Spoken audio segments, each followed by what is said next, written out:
पर आप उसको फिर से शिवाजी चौक हो गया और इतने बड़े बहुसंख्यक हिंदू समाज को जो कि वैधानिक तरीके से निर्णय लिया गया उसको आप चिढ़ाओगे, मतलब आपकी योजना है। और उसी दिन पास में गांव बरकराना में इसी भी प्रकार के असामाजिक तत्वों द्वारा एक शंकर की हत्या की जाती है। शंकर की बॉडी वहां पर न्याय के लिए पड़ी है। दूसरी ओर आप 6 किलोमीटर दूर पटाखे फोड़ रहे हो। दूसरे दिन आप वहां पर वैवाहिक कार्यक्रम भी जबरदस्ती कर रहे हो कब्जा करके। और यहाँ के बड़े बड़े जनप्रतिनिधि आ रहे हैं, चैलेंज दे रहे हैं जिले को बुला लेंगे। अरे वाह यार, तुम जिले को बुला लोगे तो हिंदुओं ने क्या हाथ में चूड़ियां पहन रखी है क्या? बिल्कुल नहीं पहन रखी है। अगर संविधान को अपने हाथ में लोगे तो सबसे पहले तो प्रशासन के डंडे से बच नहीं पाओगे। और वो जनप्रतिनिधि आके हमारे अपर कलेक्टर साहब को इस प्रकार की धौंस दे रहे थे जैसे कि प्रशासन के अलावा यहाँ पर समाज है ही नहीं। अरे भाई, समाज भी जिंदा है। तो जिस प्रकार कल हरकत यहाँ पर की गई, प्रशासन पर दबाव बनाने की हरकत की गई, डराने की हरकत की गई, हापला दीपला का नाम लिया गया।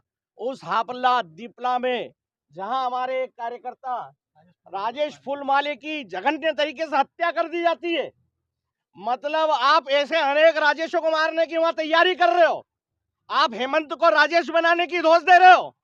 अगर हेमंत बन के राजेश बनकर अगर तुमने वहां इस प्रकार की कोई हरकत की तो ये पहले वाला खंडवा नहीं है, ये मोदी जी वाला भारत है, ये योगी जी वाला भारत है। ये क्रिया की प्रतिक्रिया, मुगालते में रहने की आवश्यकता नहीं है। प्रशासन के नियमों के अंतर्गत आते हुए एवं तुम जैसी क्रिया करोगे वैसी प्रतिक्रिया सिहाड़ा नहीं पूरा खंडवा का हिंदू समाज देगा। इसलिए कायदे में रहोगे तो फायदे में रहोगे, कायदे में रहो और जो जो संविधान बोल रहा है उसके अनुसार जीना सीखो। अभी तक तुमने मुफ्त में उस मैदान में गुलछर्रे उड़ा लिए, पर आज वहां स्वराज की स्थापना हो चुकी है। शिवाजी महाराज की मूर्ति वहां पर बैठी है, वहां से भगों के पीछे महाराणा प्रताप बैठे हैं। तो मेरा प्रशासन से एक अनुरोध है कि जिस प्रकार इन्होंने आके प्रशासन को यहाँ पर धौंस दी और अनैतिक कार्यों के लिए भी दबाव बनाया, इन पर शीघ्र ही शीघ्र, क्योंकि यह पुनः इस खंडवा जिले को हपला दीपला की ओर ले जाने की कोशिश कर रहे हैं, इन्हें समाप्त किया जाए, इन पे कार्रवाई की जाए। और महिलाएं आकर बोलती है कि ये देश पहले हमारा था, तुम्हारे बाप का नहीं था, ये देश शिवाजी का था, महाराणा प्रताप का था, राम का था, कृष्ण का था ये देश।